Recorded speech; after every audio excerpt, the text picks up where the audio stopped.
Mustafizur Rahman match তো হারলেনই, এবার জাসপ্রীত বুমরার কাছেও হেরে গেলেন cutter master Mustafizur Rahman.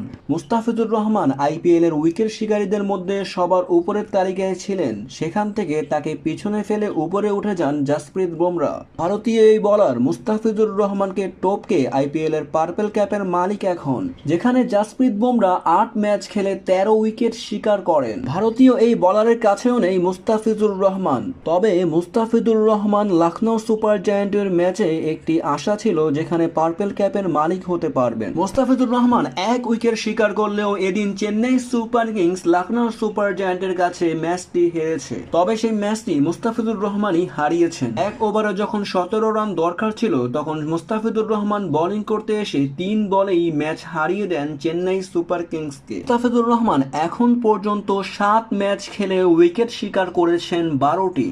IPL এর উইকেট শিকারীদের তালিকায় মুস্তাফিজুর রহমান 4 নম্বরে অবস্থান করছেন। অন্যদিকে ভারতীয় বোলার জাসপ্রীত বুমরা 8 ম্যাচ খেলে 13 উইকেট শিকার করে পার্পেল ক্যাপের মালিক। তাই তো মুস্তাফিজুর রহমান ম্যাচও হারলেন, তার পাশাপাশি জাসপ্রীত বুমরার কাছেও হেরে গেলেন কাটার মাস্টার মুস্তাফিজুর রহমান। যেখানে মুস্তাফিজুর রহমান আইপিএল এ চেন্নাইয়ের মাঠে দারুণ পারফরমেন্স করেছেন, সেখানেই চেন্নাইয়ের মাঠেই তাকে উড়োধুরো পিটুনি দিয়েছেন স্টনিশরা। লখনৌ সুপার জায়ান্টের ম্যাচে এদিন 3 ওভার 3 বল করে 51 রান দিয়ে একটি উইকেট শিকার করেন মুস্তাফিজুর রহমান। তবে আরও জানতে এই চ্যানেলটিকে এখনই সাবস্ক্রাইব করুন।